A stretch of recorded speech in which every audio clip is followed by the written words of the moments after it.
Olá, amigos que acompanham nossas atividades ao longo do tempo, especialmente aqueles que se interessam pelas minhas produções de vídeo. Nós estamos hoje iniciando um novo tempo na minha produção intelectual e, portanto, também um novo tempo na questão dos vídeos que vão ao ar a partir desta semana.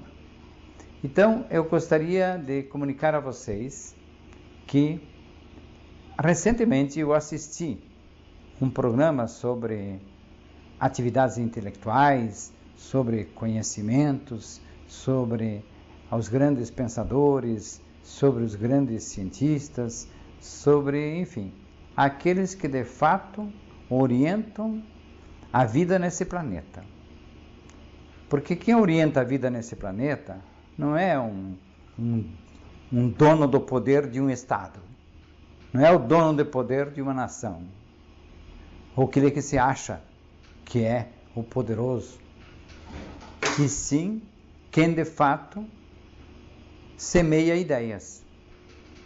Os canhões se calam, mas as vozes continuam ecoando pelos espaços.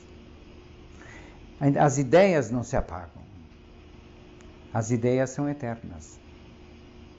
Então, eu quero dizer a vocês que, acompanhando um programa de painel no canal 40 na nossa TV, da Rede Globo,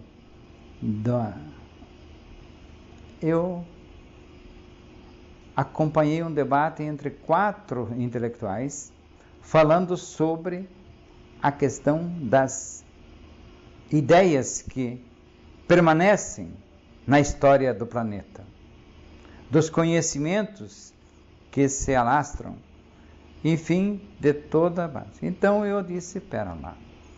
Então eu tinha uma sugestão de que eu devia fazer vídeos curtos, porque a maioria das pessoas não ficam escutando um vídeo mais que 3, 4 minutos. Mas agora eu tenho o retorno dos meus ouvintes, das pessoas que acompanham meus vídeos, e perguntei para algumas pessoas, não fiz uma grande pesquisa, fiz apenas uma enquete, e eu disse, não, nós gostamos dos seus vídeos quando eles são mais completos. Até gostei da palavra completo. Quando o senhor aprofunda mais os conhecimentos, especialmente tem uma conotação prática, mas também dá a fundamentação teórica, dá o porquê daquela atividade prática. Então, por exemplo, teve uma pessoa que me falou que ele já leu muitos livros na área do pensamento positivo, mas que ele se surpreendeu quando ele leu o Liberte Seu Poder Extra, porque ele diz que o Grisa é diferente, porque o Grisa explica por quê repetir palavras, por que repetir imagens, por que cultivar a mente com tais informações. Então, ele gostou muito do fato de que eu explico por que fazer assim. Então eu decidi que realmente, de agora em diante, na minha produção intelectual, eu não vou me preocupar, nem mesmo me ocupar com ideias passageiras, ou com aquilo que dizem, mas agora é uma questão de marketing. Eu digo, marketing, maior marketing do que fez Jesus de Nazaré, até hoje ninguém fez. Por quê? Surgiram vários grupos da doutrina de Jesus de Nazaré, que hoje são chamadas as igrejas cristãs, ou as igrejas evangélicas, desde a igreja católica até a última igreja que recebeu uma placa lá na esquina. Mas são ideias que vêm da doutrina de Jesus de Nazaré. Uma doutrina que já está para completar 2000 anos. podemos dizer que está completando, porque a doutrina de Jesus de Nazaré foi semeada após a ressurreição dele. Então, que é considerada que teria ocorrido lá pelo ano 30, 33 da nossa era, da era cristã. Então, podemos dizer que estamos completando 2000 anos, e eu costumo dizer que quando eu leio os evangelhos, quando estudo as palavras de Jesus de Nazaré, eu vejo que realmente poucos, muito poucos, pouquíssimos, chegaram a entender até agora sequer 5 ou 10% da doutrina de Jesus de Nazaré. Então, o que sou eu para querer que todo mundo fique sabendo do sistema Grisa, dos nossos ensinamentos, de uma hora para outra? Não. Quem pensa de forma mais profunda ou mais qualificada, não se ocupa e muito menos se preocupa com assuntos passageiros, com as tais das aparências, e sim ocupa-se com as essências, com aquilo que é permanente. Então eu costumo dizer que o equilíbrio do universo deve-se a uma lei, a lei da gravidade.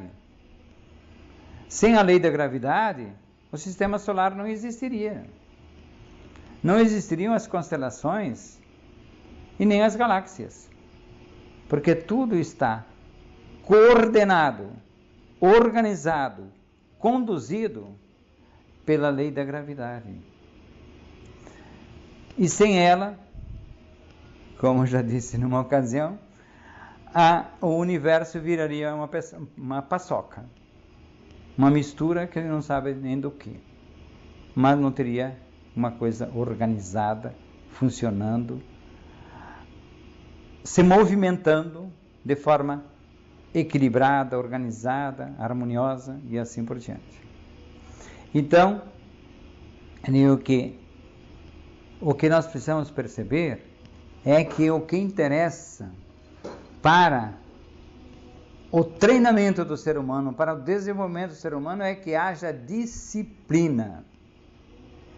Que realmente as pessoas aprendam a ver as coisas organizadas e conduzi-las com disciplina. Mas exatamente a essência do universo. O universo é regido por uma disciplina que podemos dizer até eterna ou permanente, e não por algo de opinião passageira, de qualquer coisa. Não é uma aparência apenas que interessa. Interessa, de fato, a essência. Aquilo que é constante. E o equilíbrio do universo é que se reflete no equilíbrio da mente humana, que se reflete no equilíbrio das atividades humanas, e que vai, de fato, fazer com que esses fatos, esses conhecimentos, essas ações, esses eventos, de fato, conduzam para um resultado benéfico, ou muitos resultados benéficos para os seres humanos, para o planeta chamado Gaia, para todas as vidas que existem neste planeta. Porque Gaia é exatamente a síntese dos seres vivos do planeta,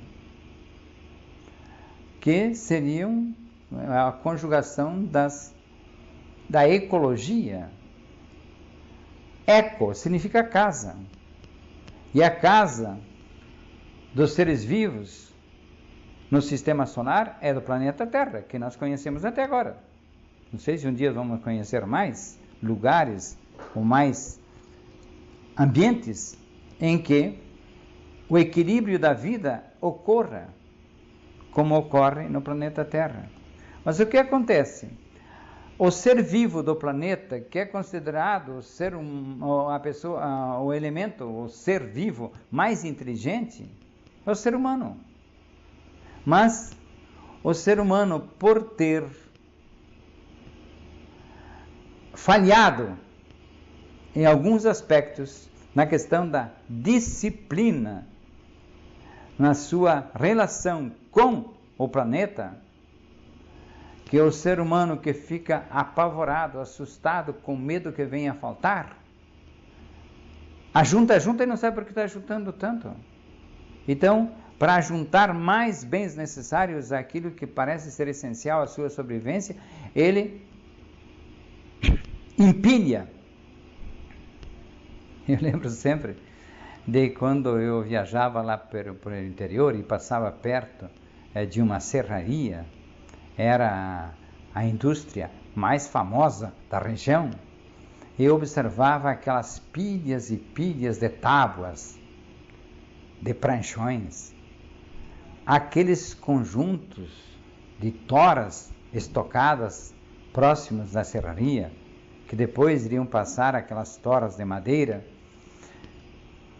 pela serra fita, que ia transformar aquelas toras em tábuas.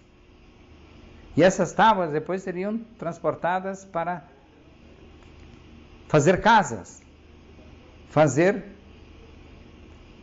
outras construções, inclusive pocilgas para os porcos. Então, mas o que me impressionava era aquelas pilhas enormes de tábuas. Quando um dia eu passava por uma dessas serranias, eu vi 2 caminhões encostados, carregando, e vi os peões, os operários, carregando os caminhões com tábuas. E eu fiquei observando. E como eu sempre fui curioso, cheguei perto de um senhor que estava ali, observando também. Eu disse: o que fazem com isso aí? Ele disse: essas são as tábuas que vão ser levadas lá para Joaçaba, para lá na estrada de ferro, embarcar no trem essas tábuas para serem transportadas para Porto Alegre ou para São Paulo.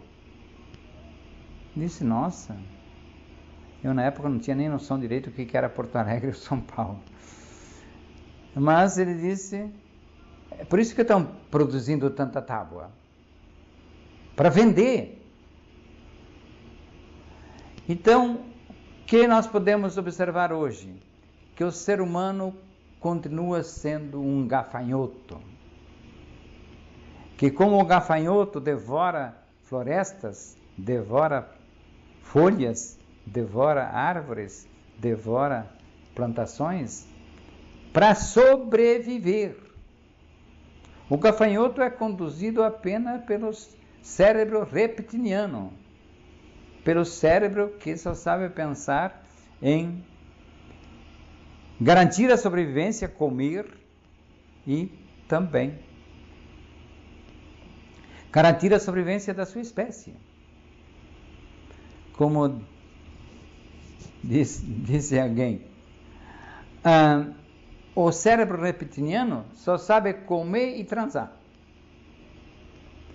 Eu estranhei na hora que a pessoa falou isso, mas depois pensando bem, sim, porque na verdade essa palavra relativa a sexo é porque o sexo foi feito para dar continuidade à sobrevivência das espécies, multiplicar os indivíduos de cada espécie e comer, porque sem alimentar-se o indivíduo, o ser vivo, não sobrevive. Então é preciso garantir a sobrevivência do indivíduo e do grupo, da espécie.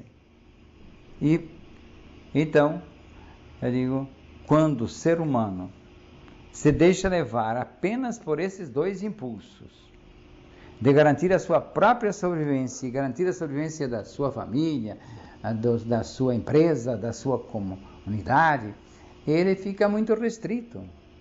ele acaba, parece que, funcionando só pelo comando do cérebro reptiliano.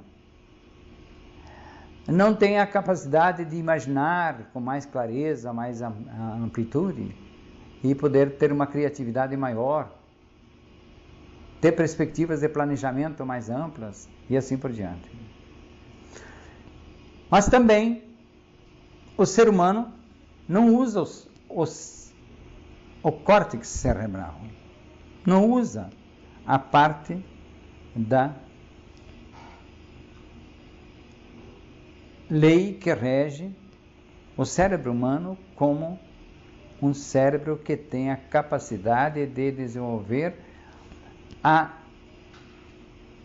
racionalidade, a capacidade de raciocinar, de pensar, de avaliar, de questionar sobre o que se faz e o que se pretende alcançar com o que se faz. Nós precisamos fazer com que o ser humano perceba além da ponta do nariz, além das necessidades imediatas, além das aparências. O ser humano tem que perceber que, para perceber esse equilíbrio maior da realidade do sistema solar, e especialmente do nosso planeta, de Gaia como ser vivo, o planeta como ser vivo, é preciso perceber a relação entre os diferentes elementos que integram essas questões.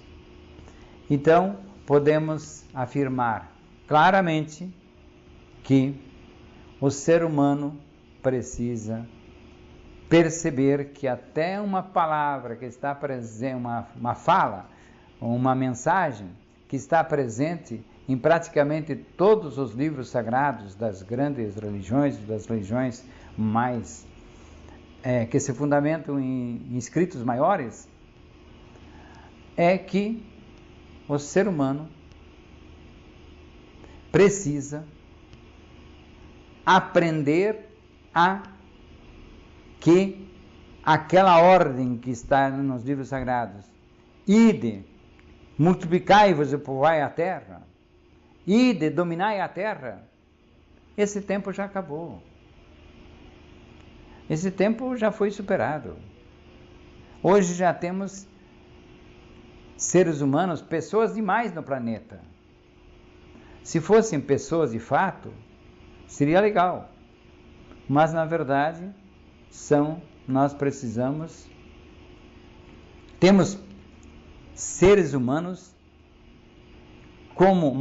vivendo como gafanhotos, mais conduzidos pelo cérebro reptiliano do que pelo córtex cerebral, pelo hemisfério direito e esquerdo do cérebro, para organizar a vida e poder perceber,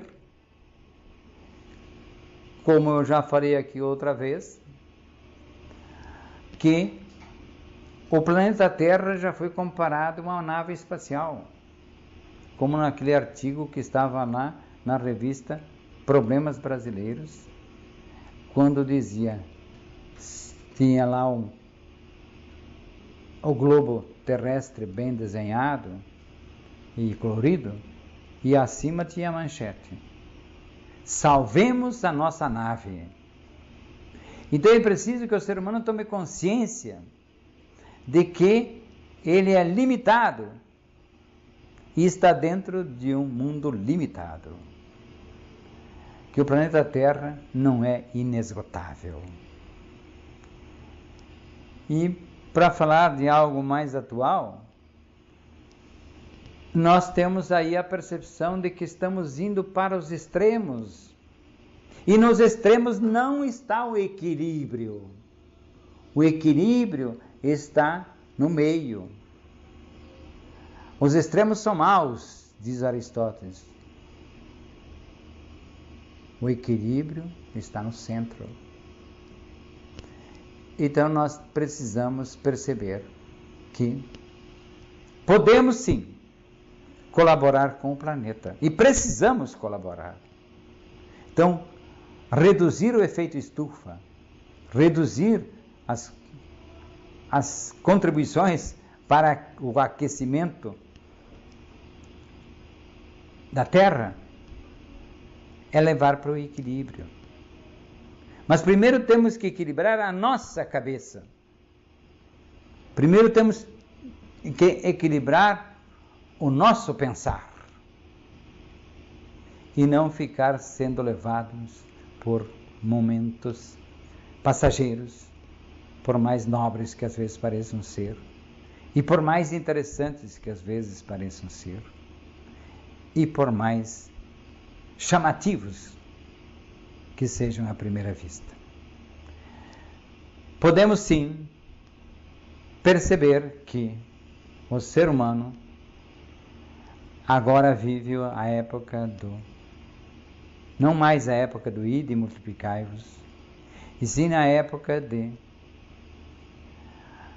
ide qualificai-vos, qualificar os seres humanos, tanto nas relações humanas, quanto nas relações com os seres vivos, como animais, mas também as plantas.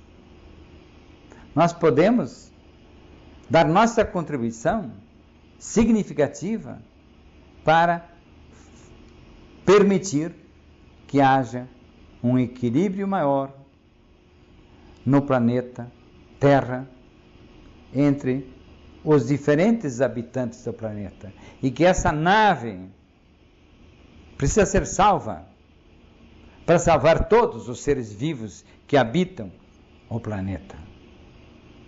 E para isso é necessário qualificar a vida humana. Como eu costumo dizer para as pessoas que me procuram, eu não tenho paciência para ter paciente. Eu apenas aceito sócios em qualidade de vida, pessoas que topem buscar qualificar a sua vida a partir das orientações que eu posso lhe dar. Mas também que nós podemos somar a experiência de quem nos procura com os conhecimentos de quem está aí para orientar e com as suas próprias experiências. Então, por que uma experiência é tão importante? Porque só a partir de uma experiência surge um resultado. Então, vamos buscar o resultado da paz, da harmonia, da felicidade, a partir do equilíbrio dos seres humanos entre si e do equilíbrio de todas as relações deste planeta. Muito obrigado.